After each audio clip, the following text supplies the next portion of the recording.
ngeen jot suñu vidéo nag foo leen toll si biir réew mi wala si bitim réew da ngeen di abonné fii si Tawfekh Production ngeen mën a jot moo leen vidéo boo xam ne dugal nañ ko ngir mën a xam li nga xam ne moom la rek. Sénégal, asalaamaaleykum. ñun ñoo dellu si fas yéene waxtaan ak yéen jëme ko ci tolluwaayu réew mi li ñu yàlla boole te moom rekk lañu am muy réewum Sénégal am fu mu toll ci jamono waaye mu bokk kook àdduna bi wërngal këpp ñun ñëpp ñoo ngi dund lu mat léegi mu war a mat ñeenti weer bi mu dooree fële ci Chine ak ba bi mu duggsee ci réew mi defe naa gën saa gàtt war naa def ñaari weer ñoo ngi dund ñun ñëpp situation boo xam ne seetlukat yeeg ñiy gëstu ci taarix ak ci histoire nee nañu dafa mel ni guléet la ci àdduna ndax ay crise yàgg naa am ci àdduna yi ci gën a yees ca ñu mën koo fàttali mooy lu mel ni ay crise de 1929 30 muy lu mel ni li weesu première ak deuxième guerre mondiale waaye ba li ci mujjee rek diggante 2008 ba 2011 amoon nañu benn crise financière boo xam ne xawoon na jaxase àdduna waaye lu ni mel moom mi ngi doog a am ndax yooyu yépp musul bloqué àdduna jamono guerre mondiale sax nit ñaa ngay liggéey ñi war a xeex ña nga ca front ba di xeex waaye usines yaa ngi tourné ndax il faut ñu defar ay armes il faut ñu defar lu nit ñi di lekk il faut ñu defar tenue nit ñi di sol bureau yaa ngi tourné donc dafa am économie bu ñuy tuddee sax économie de la guerre waaye jamono ju mel ni bii nga xam ne àdduna ci boppam moo taxaw nit dematul nit dikkatul usine tàkkatul dara doxatul defe naa loolu guléet la ci àdduna moo taxoon ñun ñëpp ñu jël natt bu waax tolluwaayu àdduna natt it danger bi nga xam ne mi ngi doon yoot àdduna bi yépp te Sénégal bokk ci àdduna bi ñu ne woon situation boobu dafa am comportement bu mu war a ànd ak ñun dafa am comportement bu ñu war a àndeek moom mooy situation de crise ak situation wu temps normal mu ñoo bokk nooy doxale moo xam acteur politique nga moo xam syndicat nga moo xam kilifa diine nga moo xam citoyen lambda nga moo xam association sportive nga doxali ni mënul doon benn moo taxit gannaaw bu ñu leen nuyoo ndokkeel leen it ci lii nga xam ne moom la ñuy dund muy xéewal di weeru koor gannaaw bu ñu génnee ci temps de carême nga xam ne ñi bokk ci diine chrétien dund nañ ko enchaîné dugg ci lii di weeru koor muy ay weer yu barkeel ñu ngi ñaan yàlla barke yi mu wax ci weer wi mu may ñu ko ñun ñëpp mooy na doon weeru yërmande ci ñun mu wàcce yërmandeem bu doy ci ñun te bi ci njëkk mooy mu dàkkal ñu jàngoro ji ba mu sori jóge ci àdduna ñaareel bi mooy na doon weeru njéggal ñun ñëpp ay tooñkat lañu yàlla nañu yàlla jéggal ñetteel bi mu doon weeru goreel ci safara yàlla na yàlla goreel ñépp ci safara ñuy jéggalu it lenn ci suñu mbokku presse bi ndax lu mel nii suñ ko daan def salle bi day fees del ñépp mën cee jot mën a couvrir daal di transmettre waaye xam ngeen ni jamono bi ñu nekk muy jamono pandémie jamono mbas munoo dajale ay nit ñu bari pour def conférence de presse moo tax ñu joxoon ndigal suñu service de communication mu seet lenn rek waaye dañ koy jàppe rek fardul kifaaya mooy bu ko ñenn ñi teewee teggeeku nañu ci des ñëpp te ñeneen ñëpp mën nañu jëlee ci ñi fa teewoon ñi wax ni sénégalais yëpp dégg nañu seeni mbébét fan yi weesu jot nañu ay woote yu bëri yoo xam ne jaar na directement ñëw ci ñun wala indirectement jaar na ci suñuy collaborateur sénégalais yu bëri yittewoo woon ñu génn wax ci mbir mi ñaari mbir moo taxoon boobu ba léegi ñu ne nañ ci ànd ak tey bu ci njëkk bi cof naa ko tuuti mooy situation exceptionnelle dafay laaj nga am doxalin bu exceptionnel it permettre ñi nga xam ne ñoom ñoo yenu mbir mi ñu mun a liggéey ci xel bu dal ba ñu gis fu ñu jëm ak nit ñi nga doog cee mun a àddu loolu nag li xew ci fan yii rawatina barki démb won nañu ni fi ñu jëmee réew mi baaxut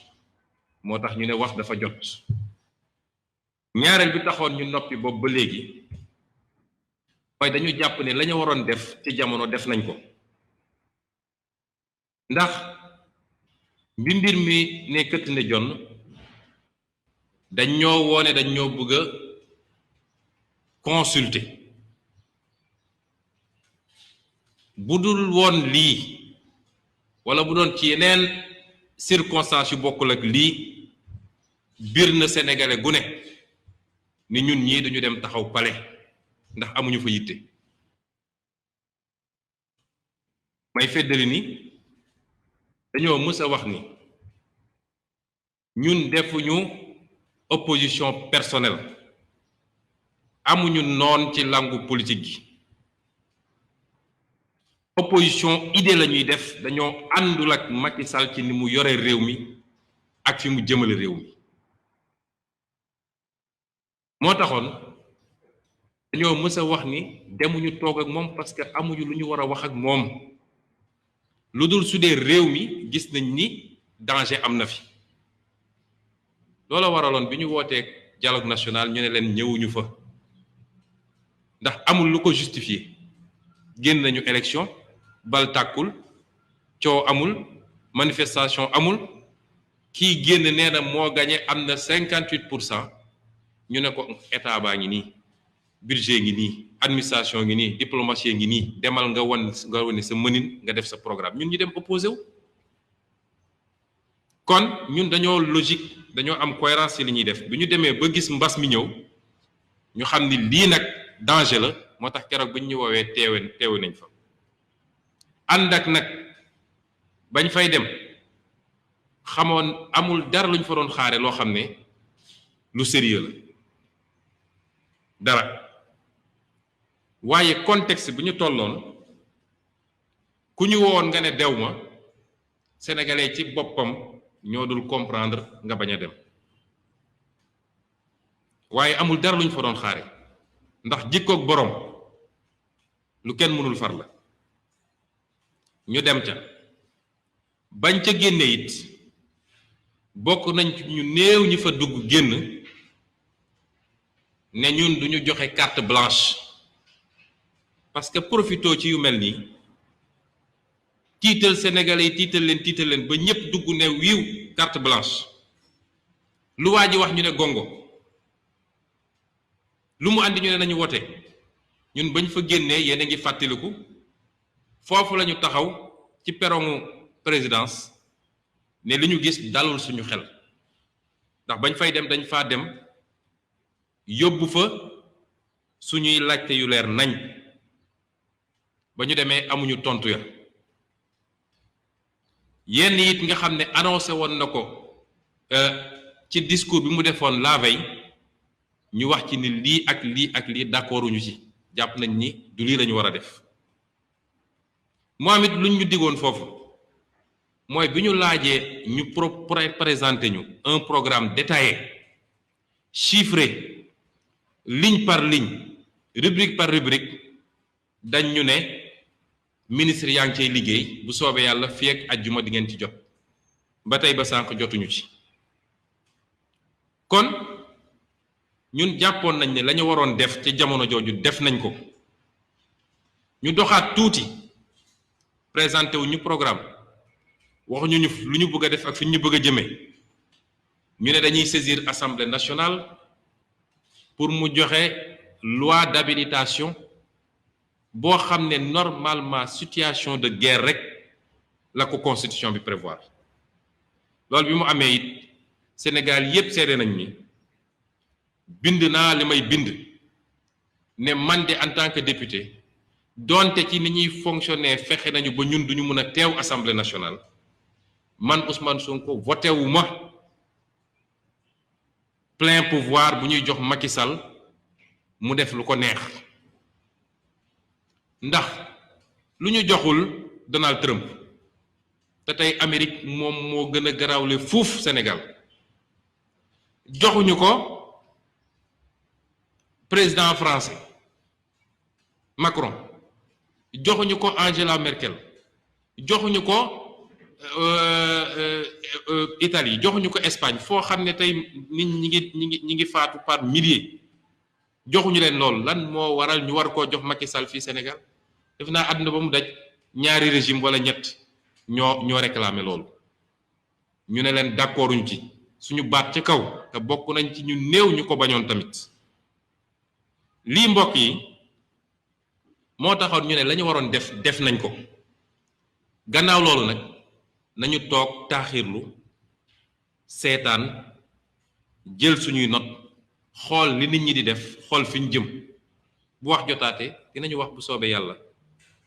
kon suñu mbokk diaspora yi dégg nañu seeni mbébét contacté ngeen ñu suñu mbokk enseignants yi dégg nañ seeni mbébét contacté ngeen ñu ci ouverture classe bi enseignement privé bi contacté ngeen ñu ci jàqare bi ngeen am ci tëju école bi te amul mesure d'accompagnement kilifa diine yu bëri jokkoo nañu ak ñun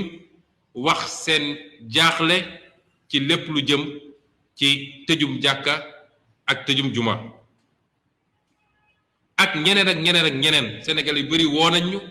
ne ñu ñun de dund gi ñu doon wax ba léegi gisaguñu ñu wax leen ni suñu noppi gi ñu noppi woon du woon dëddu du woon ñàkk yëg waaye communication en temps de crise bokkul ak communication en temps normal bokkul ak communication de crise moo taxoon ñu ne la ñuy dajale bu wax jotee nañ ci wax gannaaw ga ma ne lii am nii occasion la woon boo xam ne waroon te ci mun a dajale sénégalais yépp ci ñu bokk ndey bokk baay xam ni lu weesu suñuy xiiroog ngaayoo politique lu weesu suñuy wuute ci gis-gis ak xalaat lu weesu suñu diversité ci wàllu diine ci wàllu ethnie ci wàllu leneen ak leneen ñun ñoo bokk Sénégal te Sénégal moo soxla ay doomam fi mu toll nii occasion la woon boo xam ne gëm naa ni dootul amati ñaanuñu yàlla sax mu am ñu waroon koo mën a jot ci lu gàtt wala lu yomb lan la ñu waroon def mooy d'abord ñu consulter nit ñi waxtaan ak ñoom consulter nit bokkul ak recevoir nit palais wax ak moom 30 minutes mu dem yoonam loolu du consultation loolu benn cirque bu mag la rek bu ñu organiser woon ñun bañ ñu ciy woo dañ ñu ne opposition parlementaire bi la président wala recevoir waaye keroog gis nañ ni mujj gi kenn xamatul lu mu doon loolu du consultation du concertation. Concertation mooy li Amérique def, France def ko, keneen def ko, mooy da ngay defar sa programme bu leer nañ bu détaillé rubrique par rubrique ñëw toog ne gars yi lii laa bëgg a def lu ngeen ci xalaat, ñu waxtaan ba dëppoo ci. teg terewul it yow mi yor nguur décision finale war nga koo mën a jël ci gannaaw nag bu mu jaaree assemblée nationale, waaye jaaruñu foofu. lañu def lay la woon, dañ doon layoo nit ñi. nee naa ñun bañ cay dem xamoon nañ ni dañ ñu layoo, waaye contexte day am fu mu toll, da ngay xam li ngay xam dem def li ngay def, waaye xamoon nañ ni amul dara lu sincère lu lal woote googu. Concertation, discussion. Ci démocratie nag lépp lu jëm ci gouvernance, lépp lu jëm ci alalu réew mi ña ngi koy discuter ci assemblée nationale. réew yépp noonu la ñu def. Amérique def nañ lu mat 15 jours di discuter congrès ba mënuñoo d'accord, point par point, ligne par ligne. bi ñu paree document bi ñu génnee 1000 pages la. 1000 pages ne 2000 milliards yi ñu jox Donald Trump 1000 pages yii la. lu ñu ciy jëndee gerte caaf sax dañ naan lii gerte caaf lañ koy jëndee. defu ko. boo defee loolu ba pare la décision di doog a ñëw. boo consulter nit ñi, bu ma nee consultation nag toutes les couches sociales laa wax. kilifa diine yi, imaam yi, artisan yi, keneen ak keneen, transporteurs yi, consulter leen ci base programme boo xam ne lii laa fas yéene def ci secteur bu nekk. bu loolu jeexee nag da ngay jël sa décision. alquran dafa ne wa shaawiruhum fil amri, nang leen consulter. consultation dafa am solo. loolu la ñuy taggee njiit, mooy da ngay mun a d'accord di diisoog nit. loolu wàññiwul dara ci sa pouvoir, waaye jàpp ni man maa xam, man maa mën. waaye après tout c'est moi le président. ñi la war naan la wiiw yow dong la. moo tax booy mbëkk mirit yow dong koy mbëkk, te dinaa ci dellu si. bu loolu weesoo nag décision yi ngay jël dafa war a am cohérence. cohérence dafa war a am ci décision yi. boo gisee coow li yépp am dañoo jël ay décision yu incohérente, dinaa ci dellu si. cohérence mooy décision yi méngoo. looy def na nga ko boole ñépp. looy def nañ ko mën a lënkale ne lii nga def fii ak lii nga def fële méngoo na, mën nañ ne lii jaaru na. bu loolu weesoo nag nga def nga appliquer, mooy nga jëfe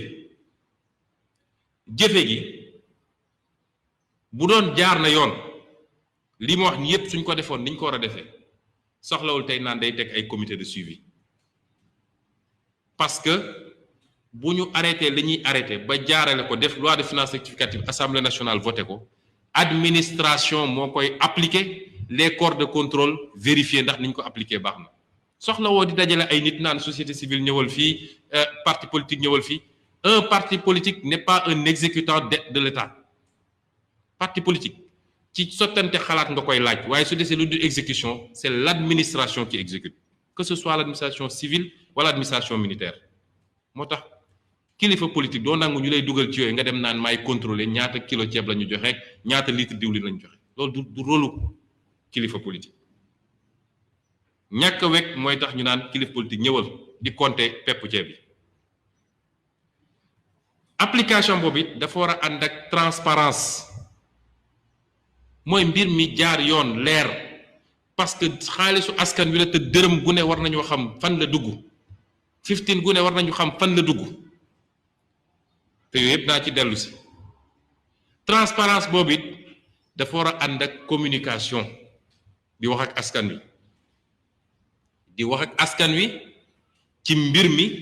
ci dimension yépp nag, muy dimension sociale, muy dimension sanitaire, muy dimension économique bi. dafa war a ànd it ak évaluation, mooy xayma.